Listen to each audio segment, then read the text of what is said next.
Hey everybody, this is Rydo and we're back to Hearthstone. So all I need is 3 victories with the Shaman. So I was playing Overload to play Overload cards, but if I have another Shaman deck, I think I would just play that. Fortunately, I guess I don't, because my Murloc's deck is a Paladin deck, which means I need 3 victories, which means I could try ranked, I guess standard play, sure. And playing at rank 23 of ranked standard play might be easier than playing like casual in standard play, because you'll be set up with people you specifically know are bad players or just haven't played much this month. And it's about halfway through December now, so that certainly says something too.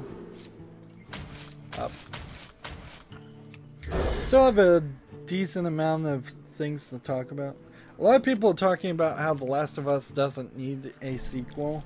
I would much rather talk about how The Last of Us needs a PC for it, but not having actually played the game myself, I generally think I know what the ending is, somewhat, and it was certainly a media darling. It seems like everybody liked it when it came out, and that seems to also be the reason why people are saying it doesn't need a sequel. So, with all of those factors, it isn't probably in need of a sequel, but it's certainly a good candidate for a sequel. It's a good game people like. Is someone injured? What does The Last of Us really replace as a kind of dramatic post-apocalyptic game? I think it mostly probably replaces something like The Walking Dead, if I was to guess.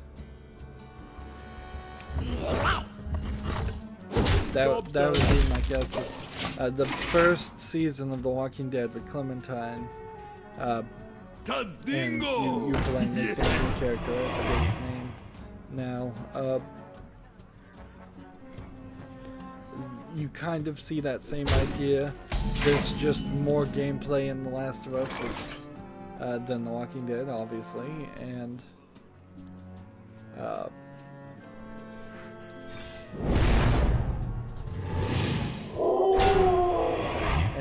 definitely there's a bigger story. The story is somewhat unique in The Last of Us too. It's not just your typical zombie apocalypse, although that's in general what it is. It also had a noise mechanic where you throw bottles to avoid the enemies, and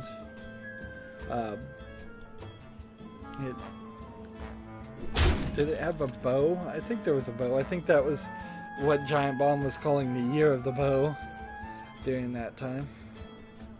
The end of the year recordings have all been done, and I would not be surprised.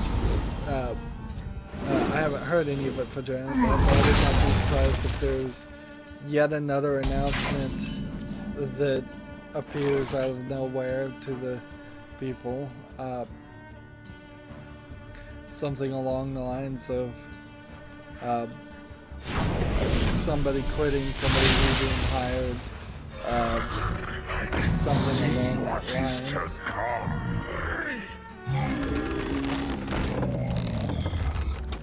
Wouldn't be surprised one bit. Wouldn't be surprised if Austin Walker came back. Austin Walker was a little weird as a guy because he brought, I think he at the very least thought he was bringing a different perspective to the video game industry, the reviews and such, and he certainly was, but I don't think it was actually that special, because I can't really recall anything he said a year later and anything he's done, and I much more would rather the Patrick Klepek character come back, but probably don't want him back either. Probably don't want any of them back.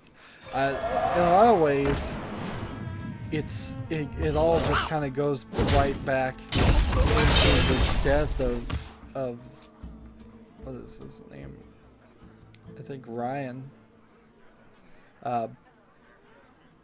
After the guy who was in charge died, everything started to change, as it almost certainly was going to, and the guy that didn't really want to be in charge is now in charge, and he doesn't particularly, Jeff Grossman is now in charge, and he doesn't really do too much. He seems to be very hands-off and just let whatever happen, and there doesn't seem like there's a lot of ambition. They're definitely trying to make Giant Bomb, and I'm gonna stop talking about Giant Bomb, which is theoretically a competitor to me, but not really. Like, I don't even compare. But they're just trying to do like a subscription service with Patrick's things with personalities, instead of actually talking about video games. In fact, as the burn-in is set in, the fact that there is nothing to really say about video games becomes more and more apparent. I think I'd probably have changed my life a little bit too. Let's see. Blizzard is getting into book publishing, with both the books and mangas and the Kali book, all World of Warcraft related. So what I imagine Blizzard is thinking is they're eventually just going to take on White Wolf and have a like Dungeons and Dragons style tabletop game going on of World of Warcraft with that much lore and that much story. They've already probably written a ton of story for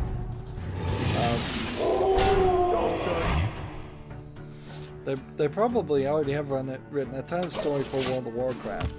So the idea of expanding it further makes sense. It's kind of weird then they don't put out that point-and-click adventure game that is almost completely finished. It's missing cutscenes.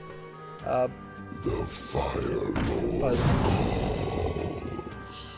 I think just as a historical reason, they should put that out. But yeah, they're getting into book publishing, trying to expand the lore, reintroduce the lore. I suppose to get people into World of Warcraft and but I wouldn't be surprised in a couple of years if this continues that they will eventually make it full-on player's guides for some kind of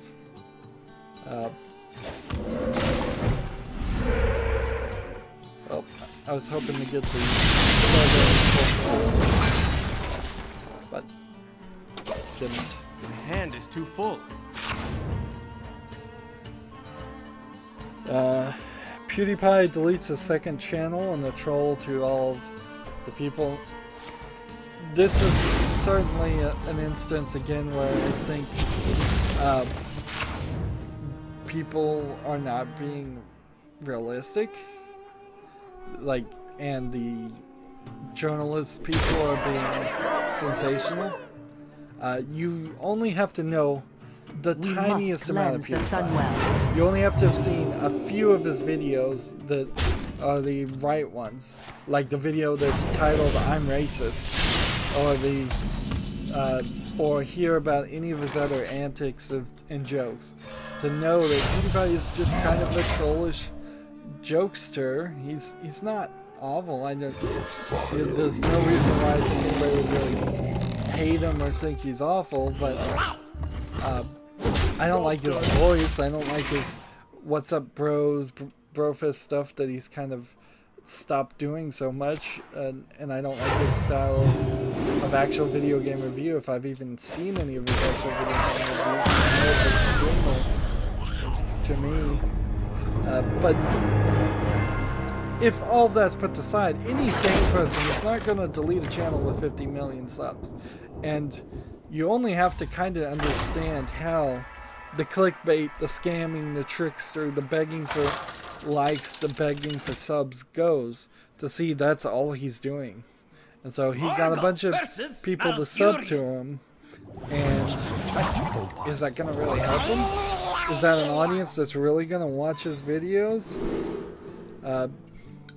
His second channel only had 2 videos on it, so no big loss, I imagine, for him. He probably could easily have downloaded those 2 videos, and that was the one thing I thought is maybe he deleted a channel that had a considerable amount of videos on it. Like his second channel might have 100 or more videos, something that would take some time to try and back that up or move it over to your original channel. He also doesn't have a second channel now, but who's to say that's really true? I suppose at a certain level, every YouTuber should have a second channel that just they download and upload all their videos to, with completely different contact information, completely different names and stuff, and just hidden in that is everything is just private. The entire channel is private, and that's just their backup to YouTube, I would say. And that's still not going to work really great, because you're still at a very high chance that if YouTube finds out the 2 channels are connected, which they probably could do with just hashes of the videos, they would delete both of them. If we weren't talking about PewDiePie and somebody had deleted their second channel, that just leaves them open to false DMCAs. Like, if people were going to try and false DMCA PewDiePie, I'm almost certain that YouTube would protect them specially, but for anybody else, they would totally let you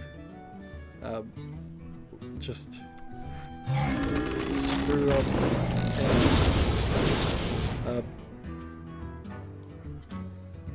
and then lock out your channel and potentially delete your channel. That's certainly what happened to the guy who was using the bear from a TV show, and I doubt he's coming back because he made his persona on the internet based on art he didn't own.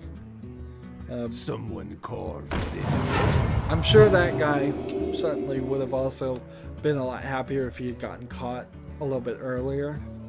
But he was caught pretty early. He didn't make it to 50 million. We must cleanse the sun well. Again, if PewDiePie had left YouTube, if he ever leaves YouTube, I don't know if that's really helping the health of YouTube.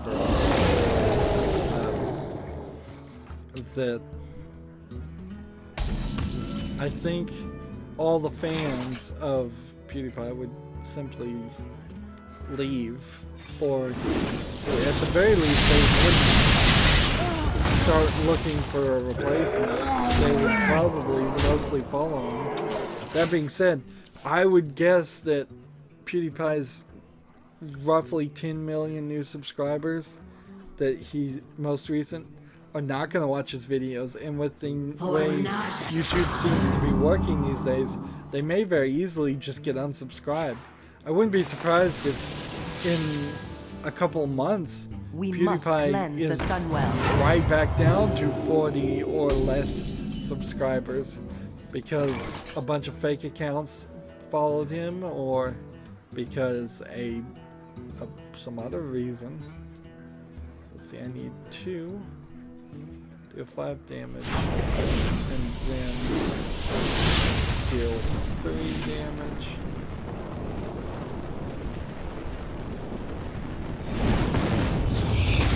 And then 3 damage. Attack on the turn. So the thing about subscribers on YouTube is it's proving more and more there's very much two types of subscribers. I have potentially growing subscriber base of spammers, just people that want to post spam on their things. And there's different types of spammers too. There's some that are literally that person, it seems, trying to get people to look at their channel with 18 subscribers. And then there's big time spammers that are trying to get you to go to some website to get some virus on your computer or something.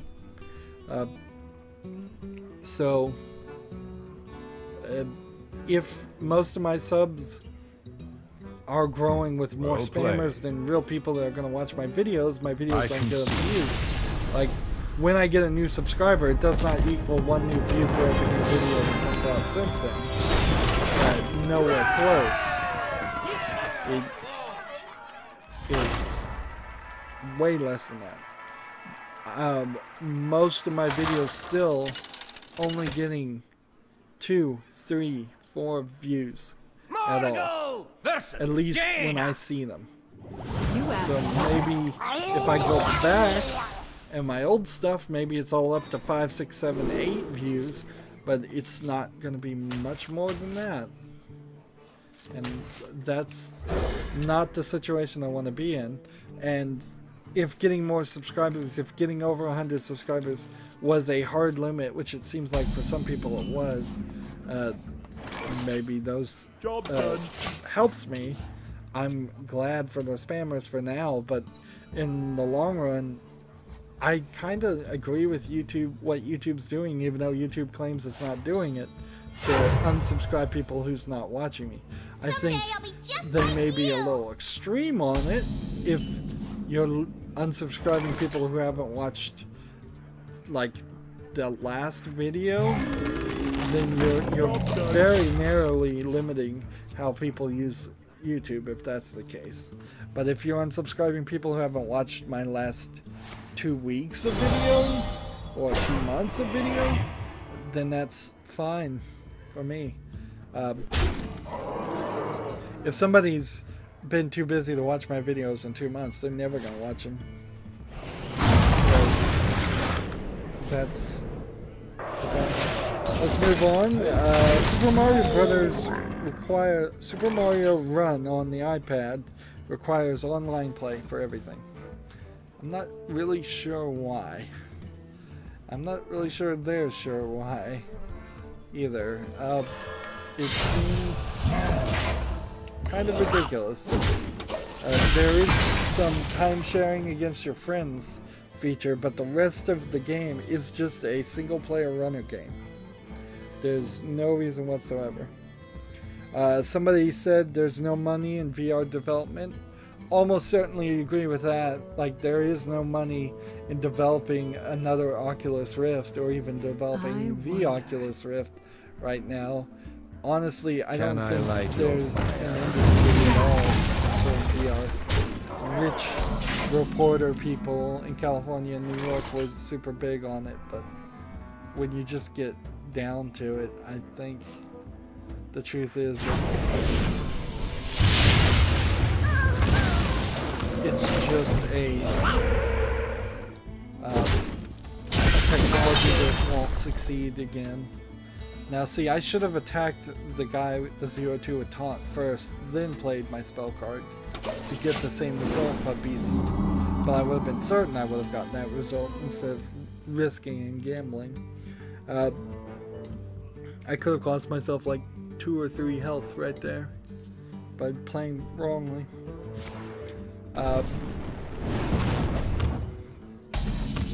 Yeah, I think VR will pop its head up again in a few years, and we'll try again. There's just problems with the interface.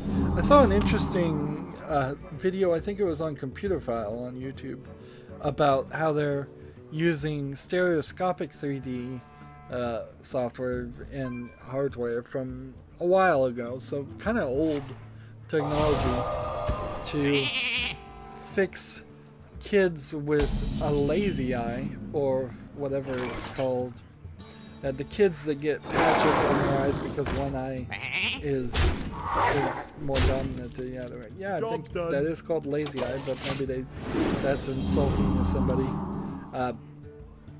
So instead of using the patches to force the weaker eye to succeed, you put on this stereoscopic glasses that show the dominant eye just some of the elements, but not the important elements on a runner, and then all the important elements are on the other one.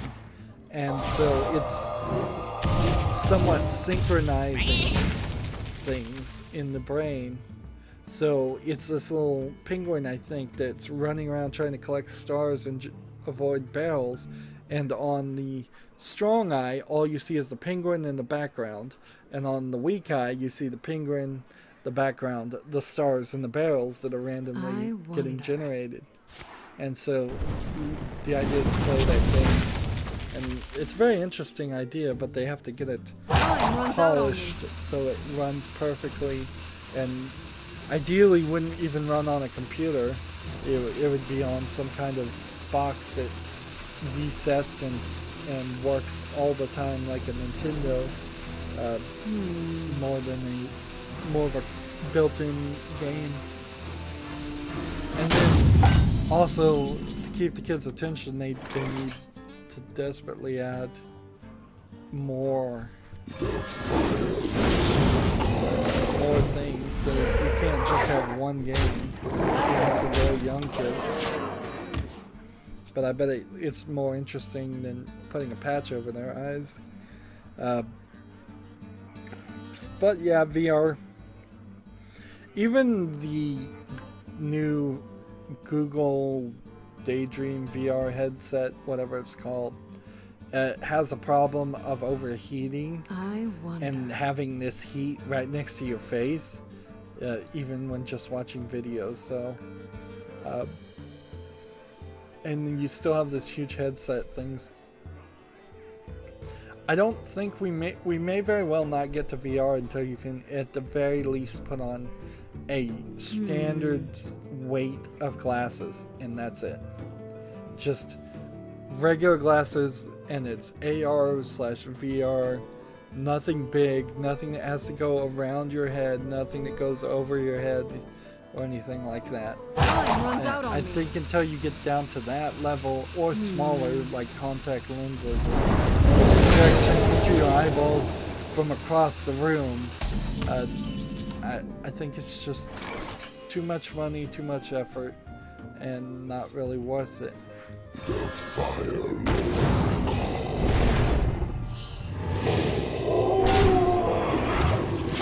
So, not really a lot to say there. Creating hacks for online games is now criminal in South Korea. Up to, I think it was a $40,000 fine and or 5 years in jail. This is definitely targeted towards esports games and all of them. Cheating in that particular, but there's also some other factors. Kill this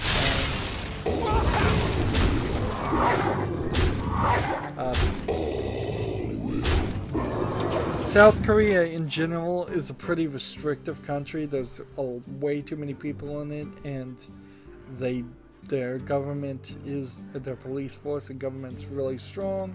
So I mean, this is a country where you can light your fire. You can get police service or thrown in jail for having chewing gum or spitting it on the sidewalk. I'm not sure how far they've even gone with it. Is it possession of chewing gum, or is it spitting it on the sidewalk? Whereas in the United States, while it is also illegal to put chewing gum on anything, the only person that would ever actually get caught doing that would almost certainly be some kid in the school, and a very overzealous police officer, school police officer, putting kids and giving them tickets for littering and such. Let's see. There's this game based on a book series apparently called Seasons of Heaven that has been announced for the Nintendo Switch, and it runs on the Unreal 4 engine. The important part of this announcement is not the game Seasons of Heaven, which might be good, might be bad, it's too early to see.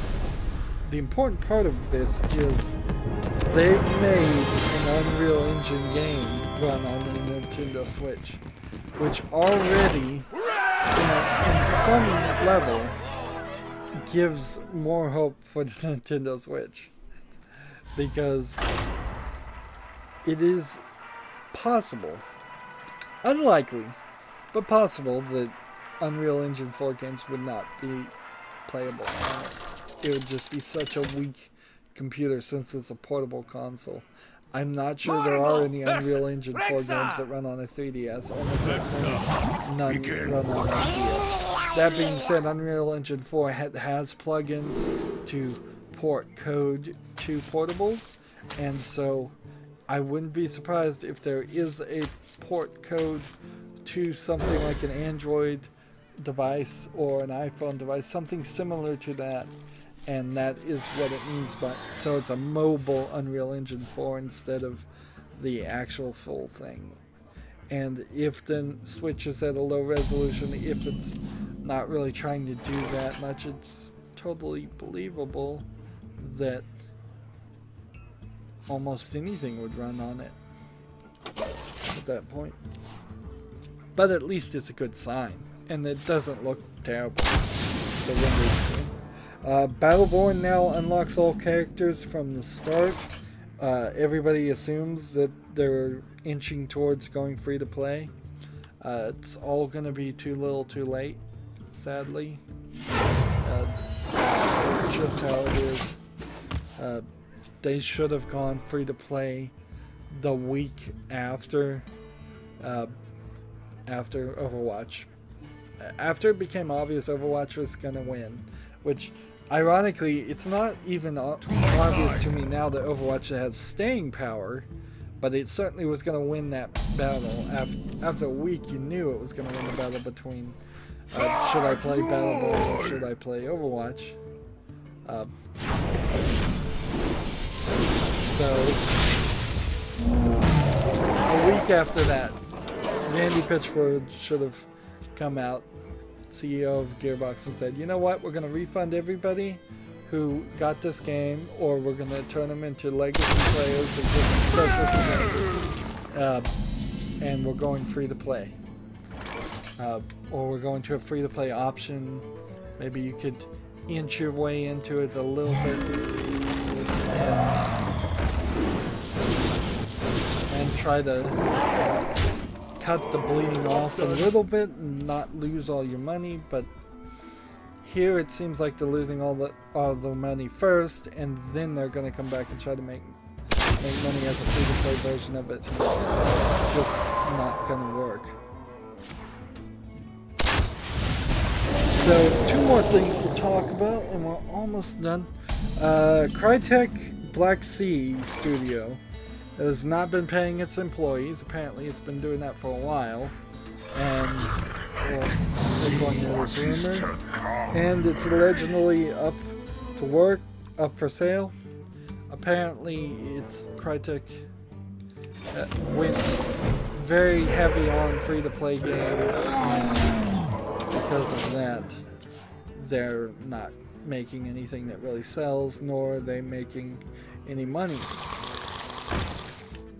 And I guess I have to play to the end of this game, so we have a little bit more time. I don't have to rush that crazy. So we may see Crytek go for sale. If the Crytek engine became cheaper to license or free to license, something like that, that might be cool. Part of the issue here is definitely that it's a German company in general, and they're saying it's the German bank that's giving them, they're having trouble with the German bank to pay the employees, but they're totally going to pay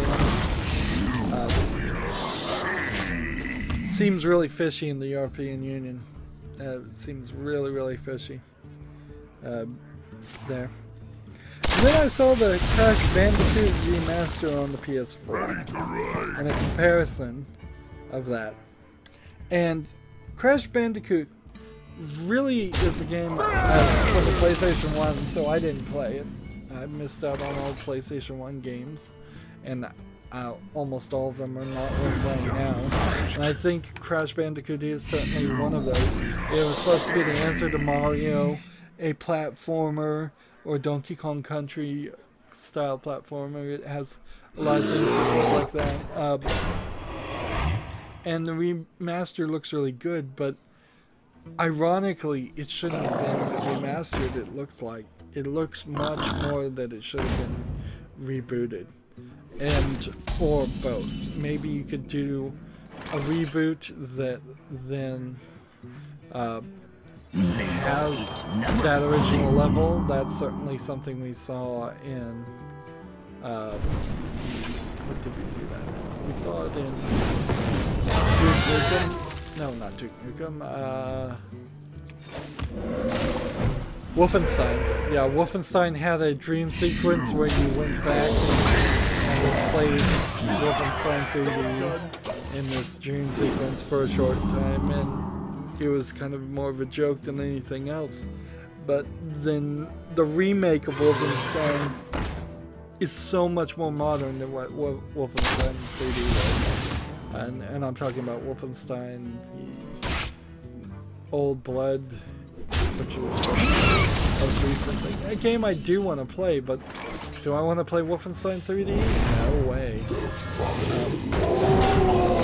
See, I think you potentially could do something with Crash Bandicoot. I mean, he was supposed to be the main character, the important mascot for Sony, and they haven't really done anything with him. So, for all the people that complain about Nintendo not making a Mario game, there's definitely room for people to complain about them not making a new Crash Bandicoot game, but it seems like people didn't care, and probably rightly so. But yeah, I just don't think you can remake that game. It needs a remaster. No, I'm saying it backwards. It needs a remake. It needs to be started from scratch with a new character, new story, with the same character, but a new story and new gameplay. And not just the same thing as it was, because the same thing as it was is not good enough. Like, trying to play Hitman, if it was remastered, Hitman 1, would not feel good at all, because the rooms would be tiny, the number of enemies are tiny. In fact, it's kind of what RE6 is too. It's just kind of remaking a 4 to 8 year old game of RE4, and instead of making something new that would be modern, and yet their engine can't handle even the tiny rooms and the small amount of zombies. It's strange. Anywho, I guess I don't really have anything else to talk about or to do, so this is going to be the end of the recording session. I have 2 of those now, somehow.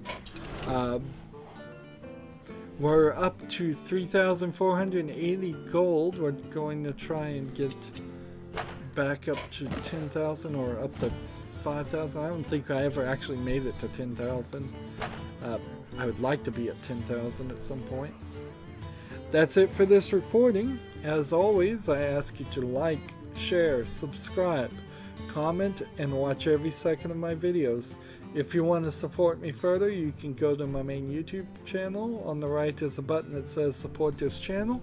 And if you want to friend or follow me on basically any social media sites, there's a whole bunch of links down below. Thank you for watching. Have a good evening.